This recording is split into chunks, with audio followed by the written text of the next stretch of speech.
¿Qué tal a todos? Bienvenidos una vez más. Oigan, hoy traemos un tema, varios temas que de verdad van a dar de qué hablar.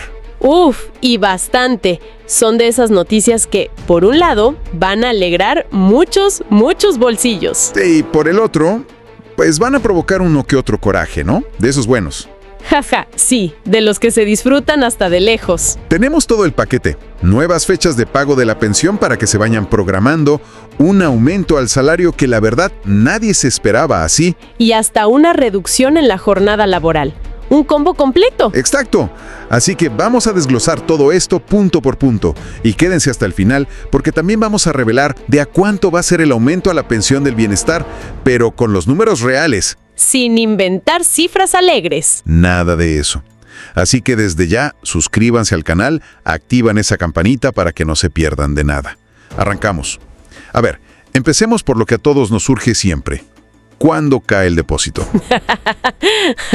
La pregunta del millón. Siempre. Ya tenemos el calendario proyectado para el primer pago de la pensión bienestar en enero de 2026. Es para que la gente se organice, sobre todo con la famosa cuesta de enero. Claro, que luego de las fiestas uno anda apretado. Poquito.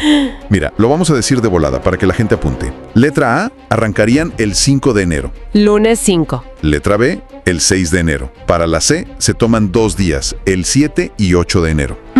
Que es una letra muy común. Sí, por eso. Luego, D, E y F juntas el 9 de enero. La G también se lleva 2 días, el 12 y 13. Ok. H, I, J, K para el 14 de enero. La L solita el 15. Bien. Y para la M, otros 2 días, 16 y 19 de enero. Tener este calendario desde ahora, la verdad es que sí es una herramienta clave para la organización financiera de muchas familias. Totalmente.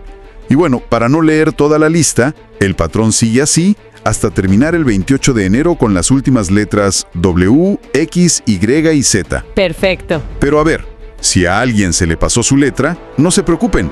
Escríbanla aquí abajo en los comentarios y con gusto les ayudamos a confirmar la fecha. Y cuéntenos desde dónde nos están viendo. Y bueno, ya con las fechas claras, ahora sí. Vámonos al plato fuerte, a la noticia que sacudió a todo el mundo. El anuncio bomba, ¿sí? Este combo que anunció la presidencia, que suena a sueño, la verdad.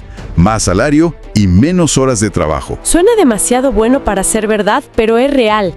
El aumento al salario mínimo general es de un 13%. Ojo, un 13%.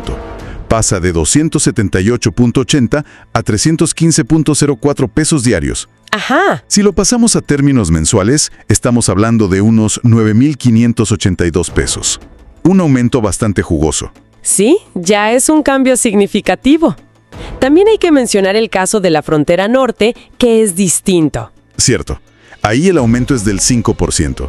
Esto es para ir como que nivelando el piso en todo el país, ¿no? Exacto. La idea es ir cerrando esa brecha que existía.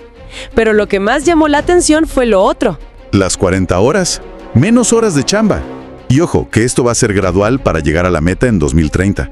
Que eso es clave, la gradualidad. O sea, más tiempo para la familia, para los amigos, o para echarse una buena siesta. Eso sí que es rendimiento. Jaja, claro. Pero aquí viene lo realmente interesante. La conexión que muchos no están viendo. A ver, suéltala. Este aumento del 13% no solo beneficia a quienes ganan el salario mínimo, y aquí es donde la cosa se pone buena. Ciertos regímenes de pensión, sobre todo del IMSS, bajo la ley del 73, están ligados directamente a este indicador. O sea que para ellos, para los que están por pensionarse bajo esa ley, este anuncio significa un incremento automático del 13% en el potencial de su pensión. Es un beneficio doble. Órale, eso no es tan obvio. Es un efecto dominó muy positivo para un grupo grande de gente. Exacto, y hay que aclarar, estos acuerdos no son una imposición, son el resultado de negociaciones con el sector empresarial. Se busca un equilibrio. Un equilibrio para que las empresas, que son el motor, pues también puedan sostener estos incrementos, ¿no?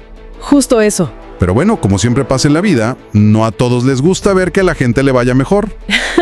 Jaja, nunca falta. Ya salieron los de siempre a decir que esto va a traer una inflación terrible y que se va a acabar con los empresarios. El discurso de siempre. El apocalipsis económico que nunca llega. Y hablando de empresarios, digamos, no muy contentos, hay uno que anda muy pero muy molesto. Ya sé por dónde vas. Ricardo Salinas Pliego sigue y sigue insistiendo en que hay una persecución en su contra. Sí, es un tema que ha estado muy mediático. Él argumenta que el gobierno le quiere quitar sus empresas, como TV Azteca, y se presenta como una víctima. Y hasta mezcla la religión en su discurso, ¿no? Como que es una especie de cruzada. Sí, es una narrativa muy polémica, muy particular. Pero es crucial entender el fondo del asunto para no quedarse con la superficie. ¿Cuál es el fondo real? Pues que no es un problema nuevo. Es una deuda de impuestos gigantesca que se viene arrastrando desde hace varios gobiernos, no solo este. Ah, o sea, no empezó ayer. Han dicho que podría haber flexibilidad, que Chansey podría pagar en abonos chiquitos. Ja, ja, ja. Sí, un sistema que él conoce bastante bien, ¿no crees? Le hablaron en su idioma. Le hablaron en Electra. Es increíble. Y lo curioso es la contradicción, porque estas mismas voces que se oponen al aumento salarial son las que critican los programas sociales. Claro. Pareciera que algunos añoran esos tiempos de jornadas de 12 horas por 70 pesos al día. Híjole, pues sí. Y aquí la pregunta es para la gente que nos escucha. ¿Ustedes qué opinan de este caso? Sí, nos interesa mucho leerlos. ¿Creen que es una persecución política, como él dice? ¿O es simplemente un caso de el que debe paga? Dejen su opinión en los comentarios. Queremos leer qué piensan. Bueno, ya, dejemos los corajes de lado y volvamos a las buenas noticias, que para eso estamos. A lo que nos truje, Chencha. Exacto. La pregunta del millón que quedó pendiente, ¿de cuánto va a ser exactamente el aumento a la pensión del bienestar para adultos mayores? Y aquí hay que ser súper claros para no generar falsas expectativas. Por favor. No vamos a inventar cifras alegres ni a decir que será del 25% como anuncian en otros lados. Para nada. El aumento, por ley, está ligado a una sola cosa, la inflación. Y ya tenemos los datos oficiales del INEGI. Ok, el dato duro. ¿Cuál es? Según los datos más recientes, la inflación anual, la que se usa para este cálculo, cerró en 3.57%.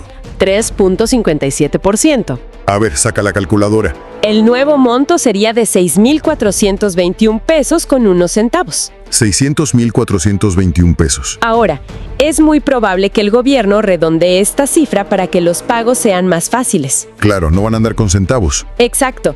Podríamos estar viendo un monto final de 6.420 pesos, o quizá lo ajusten un poquito hacia arriba, a 6.450. Ya. Pero lo importante es que el aumento está garantizado por ley, y es para proteger el poder de compra. No es un regalo, es un ajuste. Me gusta esa claridad. Preferimos darles la información real y confirmada. Aquí se trata de informar con la verdad. Es un tema. La otra es politizar ese tema, que nosotros no lo politizamos, sino sencillamente decimos, esta es la ley y se tiene que cumplir con la ley. O sea, politizar el tema del cobro de impuestos, eso no lo hacemos nosotros, eso se ha hecho fuera, por quien debe los impuestos. Entonces es un tema. El otro tema, desde mi punto de vista, tiene que ver qué se enarbola por parte de esta nueva visión del PAN, por parte de este empresario y de la derecha internacional, que es quien ha hecho todas estas campañas en contra nuestra, y es relevante, muy relevante, porque ¿qué se defiende desde lo que llaman ellos la ultraderecha?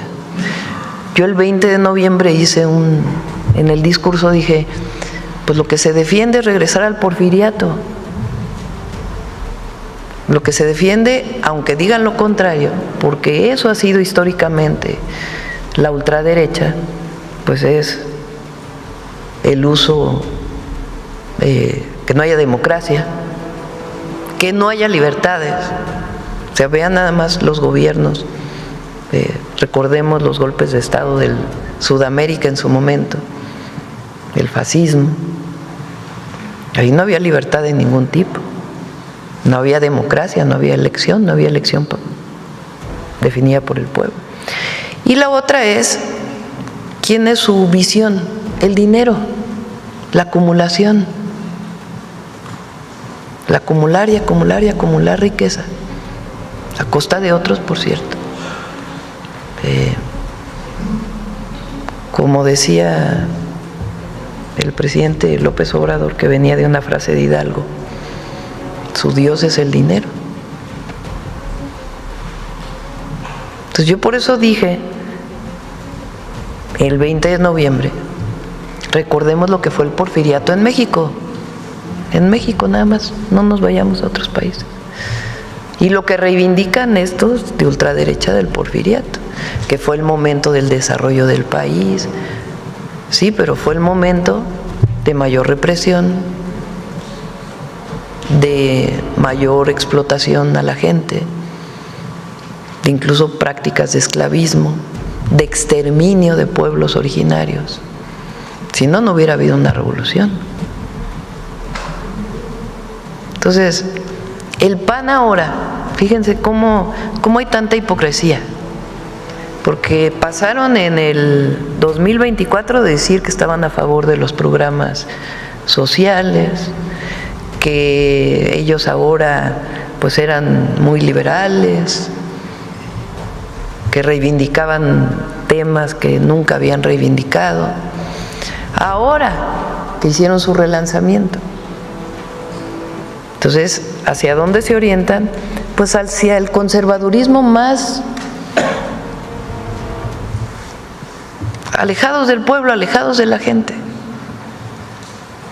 porque no reivindican los derechos de la gente, sino al revés, los privilegios de unos cuantos.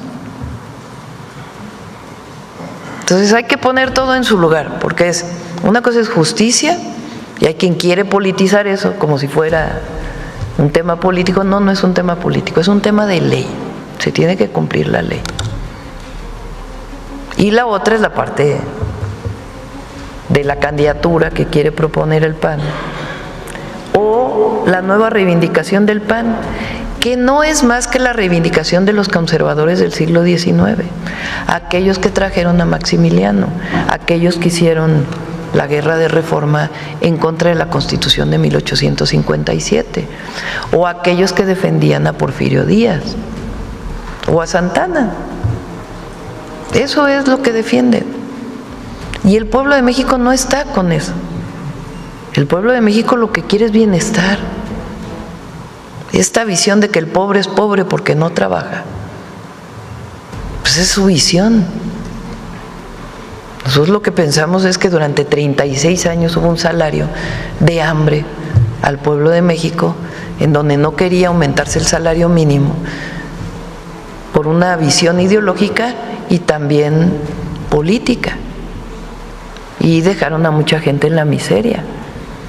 Nuestra visión es que el recurso público tiene que usarse para construir derechos.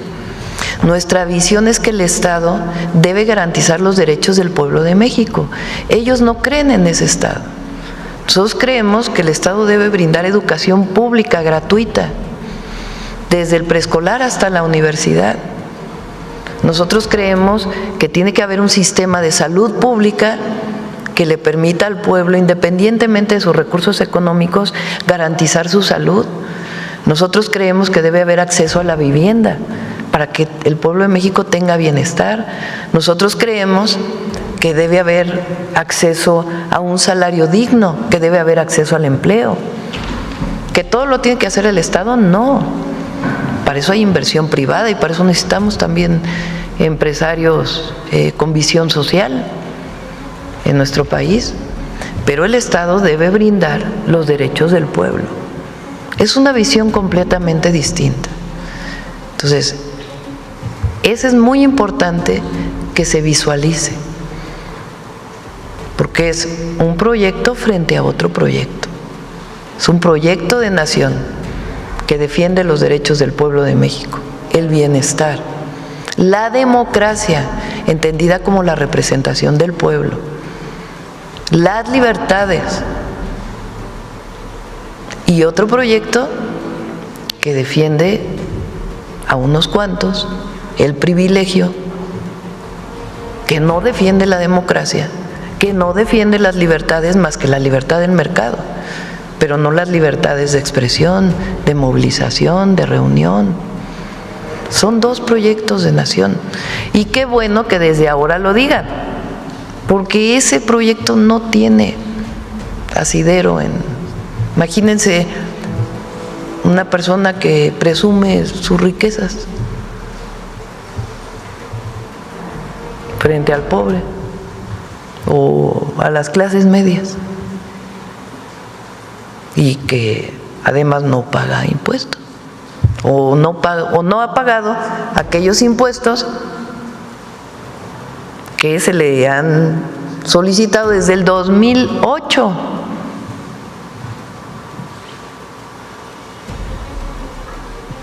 Entonces podemos seguir hablando aquí, pero lo importante, porque sí queremos que quede muy claro, el tema jurídico, es legal. Lo otro ya es una discusión política, pero no se pueden juntar las dos. Se lo pregunto por lo siguiente, en el torno a Ricardo Salinas Pliego. La semana pasada en los Reporteros MX publicamos una investigación de cómo Grupo Salinas, Ricardo Salinas, está operando y contratando una red de criminales, porque tienen antecedentes penales, criminales, de expertos en guerra sucia, pero sucia en serio, consultores políticos españoles. Es la versión 2.0 de lo que fue Antonio Solá en 2006 con López Obrador es un peligro para México, ahora convertidos en los nombres de Javier Negre y Fernando Cermino, personajes que, entre otras cosas, tienen la rectoría de este bodrio comunicativo llamado La Derecha Diario, que incluso, también lo tenemos documentado, operan con granjas de bots, ya que si uno compara el contraste de los supuestos impactos que tienen la red X al mismo tiempo que tienen un canal de YouTube, no empatan los números de los cientos de miles de impactos que se tienen en Twitter con apenas las miles o a veces cientos de visitas que nada más se tienen en las otras redes sociales. De hecho, hubo una invitación explícita por parte de Salinas Pliego al empresariado mexicano a que se le invierta esa guerra sucia para gente como Negre, que estuvo trabajando para Javier Milei en Argentina, y en síntesis, todas las cuentas de La Derecha Diario, curiosamente, tienen sede en Argentina, subsidiadas también por el gobierno de Javier Milei, para tener, digamos, este empantanamiento, enlodar los debates públicos en las democracias latinoamericanas. Presidenta, su opinión sobre justamente esta contratación de extranjeros de Europa, concretamente de consultores españoles, para pervertir el debate público en México. Lo presentamos aquí en una mañanera antes de aquella marcha del 15 de noviembre. ¿Cómo fue que construyeron en las redes sociales el llamado a esta movilización? Y sí, en efecto, si ustedes entran a las redes sociales, a todas ahora, al TikTok, al Facebook, hay además un algoritmo que utilizan todas estas redes, en donde que vino de TikTok y ahora se ha ido a las otras redes, que primero es que lo usan mucho los jóvenes y hay que tener, es un llamado a los jóvenes para que no estén pegados al celular todo el día. Hay otra vida fuera del celular. Esto que le llaman en inglés scroll, que está la pantalla del celular, uno ve una imagen, un video y le mueve la pantalla y aparece otro video y le mueve otra pantalla. Y si uno se detiene 2 segundos, 3 segundos a ver el video, entonces hay un algoritmo que te está poniendo los videos de lo que tú viste. Así funciona el TikTok y así funcionan ahora la mayoría de las redes, a través de estos algoritmos. De tal manera que si te detuviste a vamos a poner algo que no sea político, que quieres comprar algo o te gustan los perros, el mundo animal, entonces te detienes en el mundo animal y ya todo lo que te sale pues va a ser del mundo animal. Igual es con la parte política. Si te detienes en un video que te llamó la atención por algo, pues bueno, ese es, digamos, un mecanismo que tienen las redes sociales. ¿Cómo influyen en esas redes sociales? Pues empiezan a meter de distintas cuentas, muchas de ellas falsas, ahora videos que se hacen con inteligencia artificial o con voces o en contra de algún tema. Fíjense, a mí me pasaron el reporte que cuando en toda esta campaña que hubo en contra nuestra, después antes de la manifestación, que venía una campaña, que hubo una campaña muy fuerte, que sigue, no le están metiendo tanto dinero ahora, porque para todo esto se requiere dinero. llegaron a haber 2.500 millones de reproducciones. 2.500 millones de reproducciones en las redes sociales en contra de nuestro movimiento. ¿Cuántas veces tendría que hacerlo si fuera orgánico una persona, así como hiciste tu cálculo? No te alcanza para... si todos los 130 millones de mexicanos lo hicieran al mismo tiempo. Eso solo se hace con robots, con bots, con mucho dinero metido en las redes sociales. Es un mecanismo que han usado en otros países de América Latina y del mundo. Entonces, para todos los que usamos las redes sociales, porque yo también las uso, es muy importante que uno no se vaya con la finta de estos esquemas de campañas propagandísticas pagadas desde estos asesores internacionales, que sí reciben recursos. Hay que demostrar de dónde vienen estos recursos. A una campaña orgánica de personas que están subiendo a las redes. Entonces, sí hemos vivido en México contra nuestro movimiento una campaña muy grande de las redes sociales pagadas. Aquí lo presentamos para el caso de la convocatoria a la marcha. Y después todo lo que vino de que supuestamente en México había represión y una insurrección de los jóvenes, y salía uno del Zócalo ese día y pasaba uno a la siguiente calle y estaba llena de gente comprando por el Buen Fin. Pero en el exterior y aquí, quien no estaba aquí, pues con esta campaña tremenda. Entonces, en el 2006 usaron el peligro para México, que eran anuncios de televisión pagados en las televisoras en contra del candidato Andrés Manuel López Obrador. Ahora, pues ya, bueno, una de las televisoras sí lo usa como propaganda, pero principalmente más que en los medios, aunque algunos medios también hay mucho sesgo contra nosotros. Pero yo diría incluso más que en los medios ahora es pago y pago y pago y pago en las redes sociales. Y compran influencers o cuentas de influencers. ¿Cómo quiénes? Bueno, una cuenta que se dedicaba a ciencia, por ejemplo, y que de pronto nunca había hablado de nada político y que de pronto ya habla todo en contra nuestra. Ay, lo vamos a traer aquí, lo voy a pedir a el Orsal de Quiénes Quieren las Mentiras, que pueda traer un análisis de esto, porque ellos lo han estado haciendo de infodemia. ¿Para mañana? ¿Cómo? No sé si mañana les dé tiempo, a ver si sí. Sí da. Y si no, lo traemos en la semana, de cómo cuentas que hablaban de maquillaje de mujeres, cómo maquillarte, y de pronto de la noche a la mañana, todo contra nosotros. Cuentas que hablaban de, no sé, de otra cosa que no tenía nada que ver con la política, las compran, porque si no, no se podría explicar de otra manera, de que de pronto una persona, no, ya ni siquiera aparece la persona, sino es la cuenta que tenía 300,000 seguidores o 5 millones de seguidores y que ofrecen recursos para comprar la cuenta, y como ya mucha gente lo sigue, pues entonces a través de esas cuentas hacen esta campaña sucia, campaña negra.